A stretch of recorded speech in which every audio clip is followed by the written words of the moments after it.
વડોદરા શહેરના airport circle નજીક આજે એક ભયાનક અકસ્માત સર્જાયો। પૂરપાટ ઝડપે દોડતા આઈસર ડ્રાઈવરે બેફામ ગતિએ બે ટુ વ્હીલર અને એક ફોર વ્હીલરની અડફેટે લેતા એક વ્યક્તિનું ઘટના સ્થળે કમકમાટીભર્યું મોત થયું છે, જ્યારે એકને ગંભીર હાલતમાં ખાનગી હોસ્પિટલ ખસેડવામાં આવ્યો છે। પ્રાપ્ત માહિતી મુજબ અકસ્માત દરમિયાન એક બુલેટ ચાલકનો આબાદ બચાવ થયો। ઘટનાની અસર એટલી તીવ્ર હતી કે ટુ વ્હીલરોને ભારે નુકસાન થયું। રોડ પર મિનિટોમાં જ ટ્રાફિક જામ જેવી સ્થિતિ સર્જાઈ હતી। ઘટનાની જાણ થતાં હરણી પોલીસ સ્ટેશનનો સ્ટાફ ઘટના સ્થળે દોડી આવ્યો હતો અને સમગ્ર ઘટનાનો પંજરો તૈયાર કર્યો હતો। અકસ્માત સર્જનાર આઈસર ચાલક સ્થળ પરથી ફરાર થઈ જતા પોલીસે તેની શોધખોળ અને તલાશ શરૂ કરી દીધી છે। પોલીસે મૃતકનો મૃતદેહ પોસ્ટમોર્ટમ માટે ખસેડ્યો છે, જ્યારે ઘાયલનો ખાનગી હોસ્પિટલમાં સારવાર હેઠળ રાખવામાં આવ્યો છે। અકસ્માતને લઈ સ્થાનિકોમાં રોષ અને ભયનો માહોલ જોવા મળી રહ્યો છે।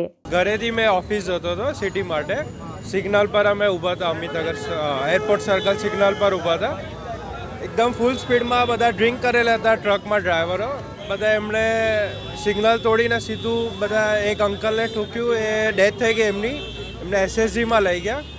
એક અંકલને પગમાં વાગ્યું અને મેં બચી ગયો, એકચ્યુઅલી ઉતરી ગયેલો એટલે।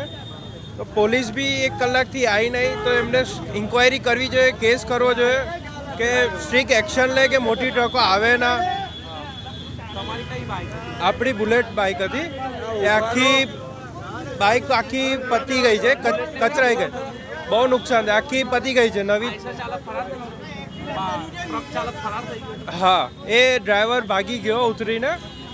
અને હવે પોલીસે ફરિયાદ કરવી જોઈએ કે મોટી ટ્રક ના આવે સિટીમાં।